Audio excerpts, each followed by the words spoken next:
So today we're going to talk about the Washington Presidency and the Federalist era. So George Washington, he was America's first president or precedent. So he's going to be elected president and he's going to serve 2 terms from 1789 to 1797. He had the education of an elementary school student. He was part of the Episcopalian church and he enjoyed fox hunting, playing cards, and dancing. So here's his small little retreat on Mount Vernon, Virginia. There is his wife, Martha Dandridge Custis Washington. So his occupation, he was an official surveyor for Culpeper County, Virginia. He was the commander of the Virginia Regiment. He was a member of the House of Burgesses, and he was a member of the House of Burgesses after he retired from the military in 1763. He was a successful farmer, okay, and when he married into Martha's family, he became a very successful farmer. I think making him the richest or second richest in the nation, in the colonies. He was the Major General and Commander-in-Chief of the Continental Army. He was the colony's first promoted general. So, is he the president or does he set precedent? Look at this. First inauguration speech, only president to win the Electoral College unanimously, outlines the office of president, leads in legislation, first to use the title Mr. He come up with that. He is the first to form the cabinet. He uses force to enforce laws, in particular the Whiskey Rebellion. He's the first president to use pardons. He pardons those convicted in the Whiskey Rebellion. He's the only citizen to lead a military expedition. He was out front leading the military expedition to put down the Whiskey Rebellion. He used neutrality, the first president to use neutrality, and he will be the first two-term president. Also, he's paid $25,000, and he never accepted any pay. He always donated it. And he, as far as greetings were concerned, he did not like shaking hands. So you need to know about the Bill of Rights. The author, of course, is James Madison. He originally proposed 12 amendments. These amendments were passed in 1791. They protected citizens' civil liberties, limits to government power over its citizens, and if the Bill of Rights had not been passed, the Constitution probably would not have been ratified. So, his first cabinet, he actually, basically in the Constitution doesn't say anything about advisors or cabinet positions or anything. But George Washington is the one who created them because he is a delegator. He is not a micromanager, and he knew he was going to have help to run this country. So he creates the Department of State. Your first Secretary of State would be Thomas Jefferson. He creates the Department of Treasury. Your first Secretary of Treasury would be Alexander Hamilton. That guy. He also creates the Department of War, led by General Henry Knox. Attorney General would be Edmund Randolph, this guy. And this is worth noting. He was only hired as a part-time position, so the Department of Justice will not come about until 1870. So this was just a part-time position. And Edmund Randolph was Washington's friend, one of his friends and lawyers. So department heads became known as the cabinet advisors to the president. John Adams was the first vice president. The Judicial Branch, the Judiciary Act of 1789, Congress establishes 13 districts, federal court districts, 3 courts of appeals, and a Supreme Court, which the Constitution lays out the Supreme Court, but basically it doesn't say who serves in the Supreme Court. The original members of the Supreme Court were 6, and the Chief Justice was John Jay, this gentleman here. So, and if you want to know, the number of Supreme Court justices jumped to 7 in the 1800 Judiciary Act, and then it jumps again, and I think it's 1870 to 9 where we have them today. So, as you see, you need to know Hamilton's financial plan. Put a star by it. Check out Alexander Hamilton a little bit. He's got a very interesting life, or he led a very interesting life. But this financial plan is very modernistic. You need to know funding for the government. He wanted to sell government bonds, which we still do today. Put a star by number 2. This is very controversial. The assumption plan. He wanted to assume states' debts. The federal government would create a national debt by paying the state's debt off. Put a star by that. He says basically we can't borrow money until we have proven credit. This is exactly what happens to you young people today. You don't have credit, and so you have to get your parents to co-sign on stuff until you build credit. All right, and you have to go in debt to build credit. So this was very much a 20th, 21st century plan here. It's very far. This economic plan, this financial plan is very futuristic.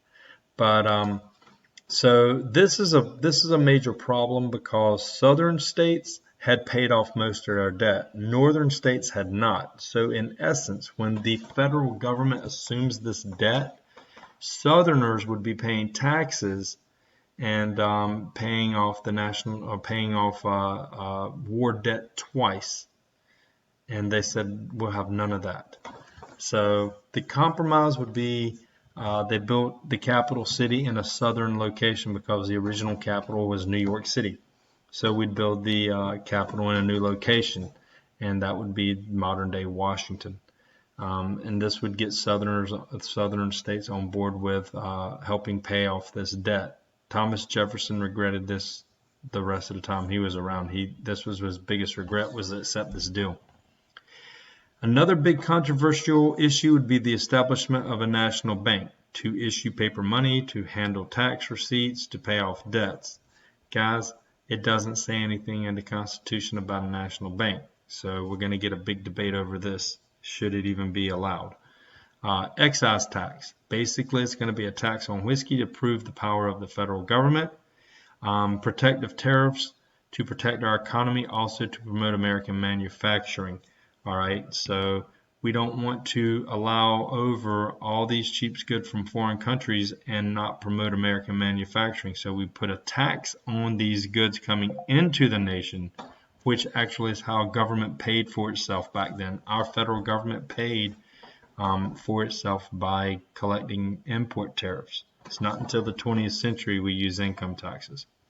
The Alexander Hamilton wanted federal stimulation of industrial development. In other words, subsidies. We're going to subsidize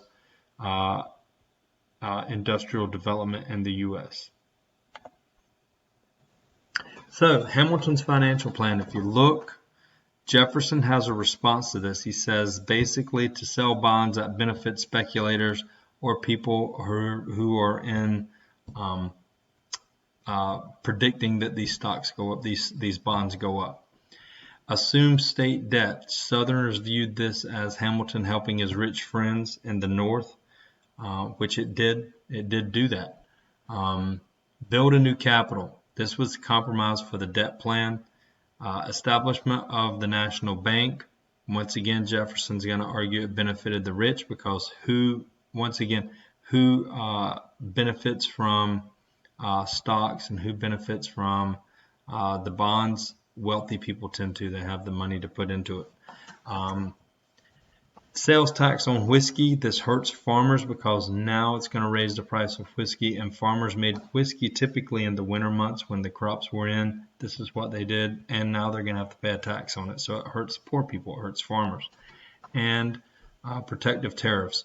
It hurts Southern economy, and it'll hurt our economy overall. That's what Jefferson will argue. So Jefferson's views of Hamilton's plans. This goes through it a little more. Basically, bonds. Hamilton's plan to pay off these loans at face value was a problem because the bonds were bought for pennies on the dollar. These speculators stood and did make a lot of money. A lot of these men were Hamilton's friends. The National Bank. Jefferson feared the idea of federal government having centralized control over our economy of all states, and Jefferson and Randolph claimed the plans were inspired by principles that were adversary to liberty. The bank was in fact unconstitutional. The federal government being denied any powers not to specify or not to specifically given by the Constitution. Hamilton invents the concept of implied powers to counteract this. Jefferson's famous response would be, just because it's convenient doesn't make it necessary and proper, or necessary nor proper.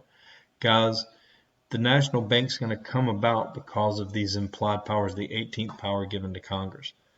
New capital, as I said, Jefferson bitterly regretted this to the day he died.